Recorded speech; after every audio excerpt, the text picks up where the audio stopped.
Hey guys, welcome back to Electrical Car Repair Live. Thank you guys for watching and subscribing to the channel. Today will be super helpful video to any of you having a Dodge, Jeep, Chrysler guys. You have check engine light or transmission light and any of the following codes such as code P0720 721 722 or 723.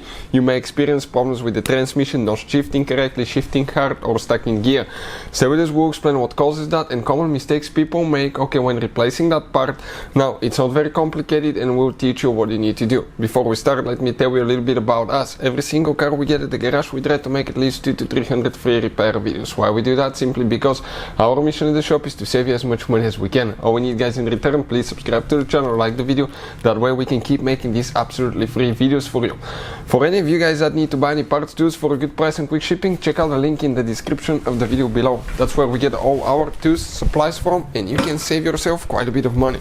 If you guys need good scanner to scan your transmission, engine or any computer system in your car, this is the one right here. Okay, it works on almost any car you can think of. Dodge, Jeep, right here, Chrysler as well guys. But it's amazing tool that can pay itself off in one-time use. I will put the link in the description of the video below if you want to check current price and features.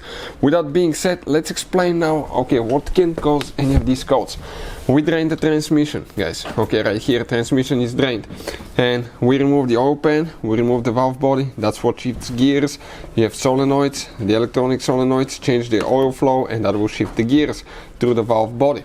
Here, after you remove it, what you have here, as you can see, practically you have guys, the clutches, that's the clutches, and you have two sensors. Those two sensors are super important now. Sometimes those sensors or one of those could be actually located on the outside of the transmission, but newer transmission usually they're on the inside. So you will need to remove the valve body if that's the case, if they're inside. Once you remove the valve body, you see the two sensors. One is known as input speed sensor, one is output speed sensor. So if you have any of these codes from P0720 to code P0723, most likely you have a bad output speed sensor guys, right here, and you will need to replace it. In some cases the two may go together, like in our case. This transmission has been used on Jeep Compass, Jeep Patriot and Dodge Dart, but other Chrysler Dodge Jeep transmissions will be similar as well. So in our case we need to just remove a 10mm socket and disconnect the wiring harness from here, and practically go from there. So not too complicated, right? But you will need to drain your fluid to do that. Later, use only original transmission fluid. That's my advice. Second, make sure you don't you get the transmission fluid level correct. Don't if you put too less fuel or too less transmission fluid, that can affect the car. If you put too much fluid, that will affect it as well.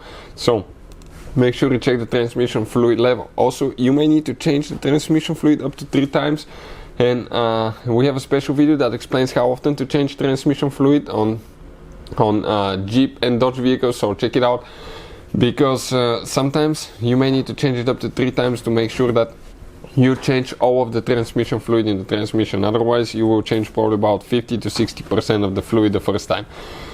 So hopefully the video will be helpful to any of you needing any of that information. Thank you for watching and see you guys next time.